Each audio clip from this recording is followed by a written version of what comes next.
Sabe aquela imagem da imposição de mãos como um ato de caridade? Pois é, hoje a gente vai mergulhar no passe, um tema que junta ciência, espiritualidade e um dos ensinamentos mais puros de Jesus, a cura pelo amor. E vamos ver como essa prática é muito mais do que um simples ritual. Para a gente já começar a conversa no tom certo, olha só essa frase de Emmanuel. Ele diz que o passe é um movimento socorrista. Essa ideia é fundamental, sabe? Não é uma coisa que ficou lá no passado, não. É uma ação que continua. Um jeito de estender o trabalho de Cristo aqui e agora, aliviando o sofrimento das pessoas através do que ele chama de transfusão de energias. Tá, mas como é que isso funciona, afinal? É só ter fé e pronto? A doutrina espírita diz que não, que tem uma base quase científica para explicar esse fenômeno todo. Então, bora mergulhar nesses fundamentos para entender a mecânica por trás do passe.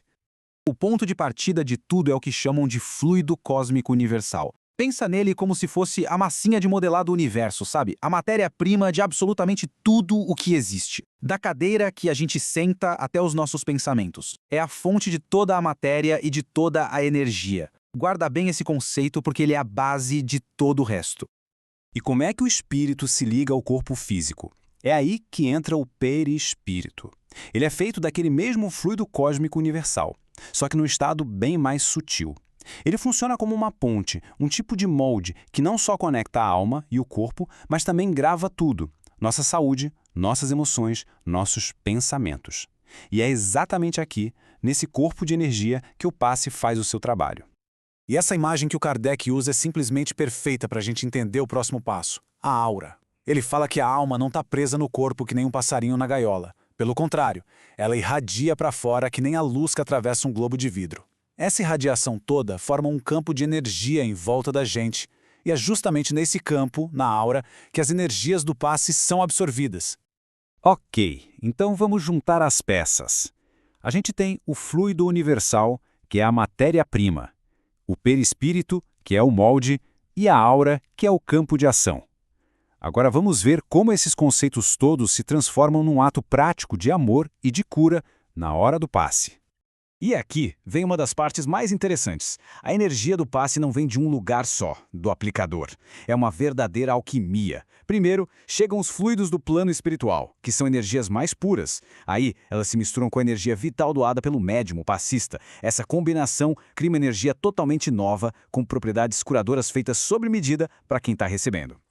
Então a imposição de mãos não é vista como um milagre, mas como uma habilidade natural, uma capacidade que, em algum grau, todo mundo tem. É a faculdade de usar a própria vontade para manipular aquela matéria-prima do universo, o fluido cósmico, e direcionar para reequilibrar o campo de energia de outra pessoa.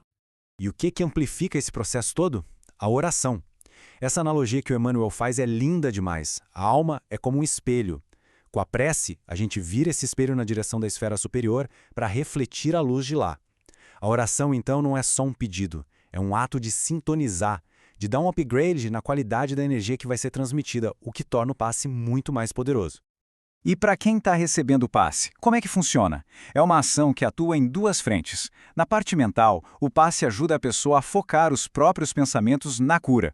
E na parte física, a energia que chega atua como se fosse uma ordem para as células, incentivando o organismo a obedecer esse novo comando de reequilíbrio e de restauração.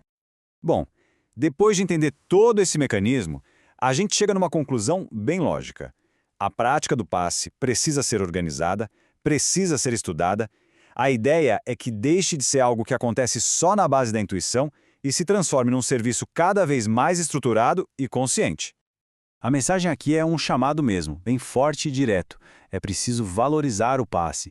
Isso quer dizer deixar os preconceitos de lado e reconhecer o potencial enorme que ele tem como uma das ferramentas de auxílio mais antigas e mais acessíveis que existem. E como é que se faz isso na prática? A proposta é muito clara. Primeiro, generalizar o acesso, para que mais gente possa se beneficiar. Segundo, organizar cursos para formar passistas que realmente entendam a responsabilidade que eles têm. Terceiro, estabelecer procedimentos padronizados para garantir a qualidade. E, claro, a base de tudo, estudar a doutrina a fundo, para que a prática seja sempre bem fundamentada. E aqui o Kardec é taxativo. Ele reforça a ideia central. O espiritismo se apresenta como uma ciência de observação. Por isso, para praticar uma coisa tão séria como o passe, a primeira condição é se dispor a um estudo sério, dedicado. Como ele mesmo diz, não é algo que se possa aprender a brincar. E assim, a gente volta lá para o comecinho da nossa conversa. Se o passe é, na essência, caridade em ação, amor em movimento, a pergunta final não é sobre técnica, mas sim sobre intenção. A reflexão que fica para a gente é como cada um de nós pode se preparar melhor, seja pelo estudo, pela reforma íntima ou simplesmente pela boa vontade, para ser um canal cada vez mais útil de auxílio ao próximo.